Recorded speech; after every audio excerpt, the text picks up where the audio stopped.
Yo, what's going on, guys? It's your boy Main, and today I'm going to teach you guys how to get better at Fortnite. Now look, I won't be able to go over everything in one video because that'll make the video like an hour or something like that.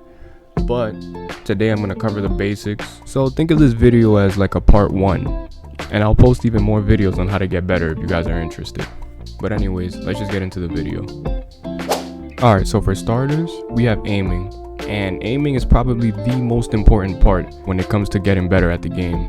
The map you should be using is called Skavok Aim Trainer. And look, here's the code for that map. Alright guys, when it comes to aiming, there's 3 things that you need to make sure you master. And those 3 things are flick shots, tracking, and crosshair placement. But hear me out, before you master those 3 things, you need to make sure that you have some settings that you're comfortable with. Now unfortunately, I'm not going to be going over any settings for this video, but I'll be making a settings video in the future if you guys are interested. But anyways, back to the point. We're going to start off with flick shots, right? Alright, flick shots are very important, but they're also very risky. But the majority of times when you get into a build fight, 9 times out of 10, you're going to do a lot of flick shots. So it's best to master it. Then we have tracking, and listen, you have to master your aim tracking because you will always use this in every single fight, especially when you're catching someone off guard, right? So if you want to have really good aiming, then make sure you do these 2 things for at least 10 minutes a day. But it all depends on you. If you really want to have really good aiming, then I suggest at least 10 minutes a day, maybe more, maybe less. And look, your aiming isn't going to be perfect from the start. You know, you might be aiming a little behind, you might be aiming a little ahead, or maybe your aiming is probably going to be a little wobbly. You know, we've all been there. You know, it's happened to me as well. But as you continue on practicing, your aiming is going to get so good to the point where people are probably going to assume that you're hacking. Now lastly, we have crosshair placement. And for those of you that don't really know what that means, all it really is just positioning your crosshair in the right spot so that you won't have to put so much effort into a flick shot.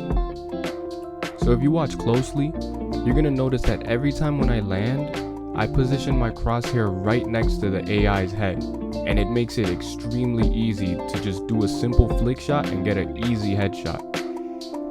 And that's about it when it comes to aiming. But moving on to the next step, building and editing.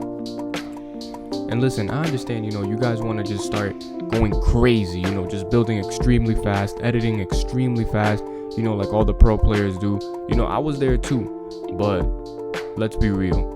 You know, we all start off somewhere, so we got to start off with the basics. And then after mastering the basics, that's what helps us master the advanced moves.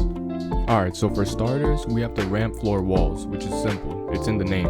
You put a ramp, a floor, and a wall. Pretty simple, right? Now the next move is the 90s. And all you're really doing is just placing 2 walls, a floor, and a stair to catch yourself. You can also practice doing 90s without jumping. Lastly, you gotta master your double edits. I guarantee you they will always come in clutch. If you're someone who wants to get good at doing triple edits or quadruple edits or any kind of edits quickly, then double edits is where you should start. And even when you're a pro, you should still practice your double edits because that's how good it is. Now, if you already have those 3 moves mastered, there's these 2 retakes that everybody needs to have mastered as well. And it's going to be these 2 right now. One of the retakes is this one right here, which people know as the phase sway retake. And the other retake is basically the same thing, except that you place a cone instead of the stair. And then you edit the cone and the wall.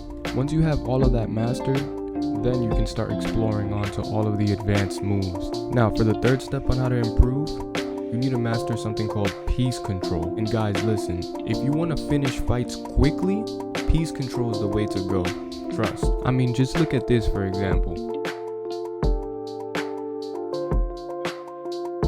You see, the fight basically ended in an instant. And if you guys want to end fights quickly just like that, then this is the map you guys gotta try, and I'll put the code right here. This map is called Raiders Piece Control Map, and this map is pretty simple. All you have to do is shoot at the blue box on top of the number, and if you don't understand what to do, you shoot at the actual number and it'll tell you what to do.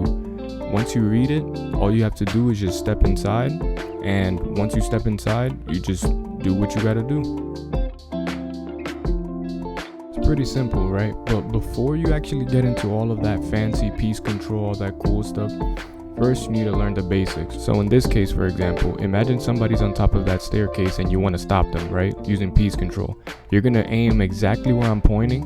You're going to place a cone, and as you can see, it'll stop them from taking high ground, right? And that's exactly what you want. But at the same time, they can still go to the right, they can still go to the left, and they can even turn around and go all the way back, right? So what you're gonna do, you're gonna stop them from every angle. So you're gonna place walls all around, and guess what? Now, you just full box them. And that's the basics of piece control. Now, let's say you were in this situation, because this has happened to me so many times back then, and I just never understood what to do. All you really have to do is point exactly where I'm pointing at the top of the ramp, and you simply just place a cone. So once you place that cone, you have two options.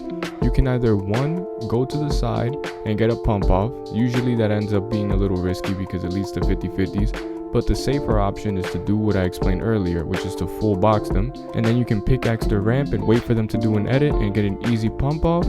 Or you can simply completely break the ramp, replace it with a cone, and get the pump off as well. The choice is yours. And as you continue on practicing your piece control, you can do things like this. Alright guys, and the last part is IQ. And look guys, I'm gonna be honest, when it comes to IQ, there isn't really a creative map that will really help you perfect your IQ, because it's just one of those things where the only way to have good IQ is by simply just playing the game. The more experience you have in the game, the higher your IQ is gonna be over time. So the only way to increase your IQ is by playing a lot of battle royale matches or playing a couple 1v1s or free-for-alls in creative. But listen, as long as you guys put in the work and put in the hours, you guys got it in the bag. You know, it's the same thing in life. If you want something, you work for it, you believe that you can achieve it, and you'll get it. And that's all I'm gonna say for this video, guys. I'll be making more videos on this, but if you guys have any questions, make sure to write it down in the comments. And if not, have a nice day. Also, if you guys enjoyed the video, click on that like button and subscribe. Thank you so much for watching, and I'll see you guys in the next video.